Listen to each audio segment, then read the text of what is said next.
देखो आप बोले सीएम साहब मिले, बड़ी अच्छी बात है। जब सरकार बनने में 2 महीने के अंदर अंदर सीएम साहब 3 महीने 3 बार मिल चुके हैं।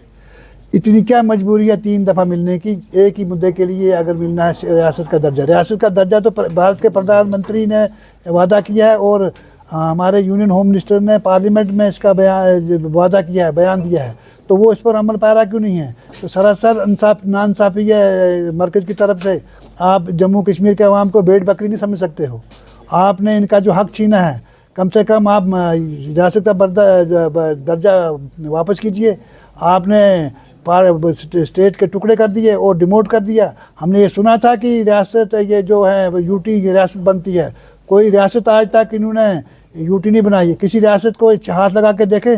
ये हमारे अवाम को भेड़ बकरी समझते हैं। बीजेपी सरकार को इस पर ध्यान देकर इसको जल्द अज जल्द लोगों का जो हक है इसको देना चाहिए। देखिए, जो भी मुस्तहिक अफराद हैं, चाहे वो फूड सिक्योरिटी एक्ट के तहत है नहीं है, उनको ये राशन मिलना चाहिए।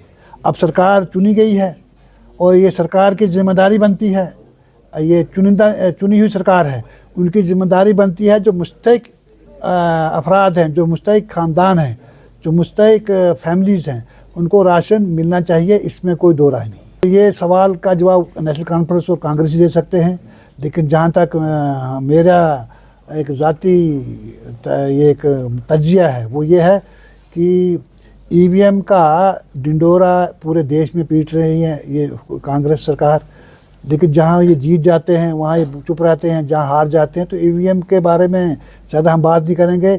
हमने इलेक्शन कमीशन ऑफ इंडिया को जब जम्मू कश्मीर के इलेक्शन हुआ हमने मुबारकबाद दी थी कि उन्होंने यहाँ पर फ्री एंड फेयर इलेक्शन किए थे। हमें उसमें कोई आपत्ति नहीं है। और साथ ही क्योंकि कांग्रेस की जो ज़मीनी हालात हैं वो खिसक चुके हैं, तो अब वो ये बातें करती रहती हैं। ठीक है, ये मौक़िफ़ है कि B.R. अम्बेडकर हमारे देश के संविधान के फाउंडर हैं।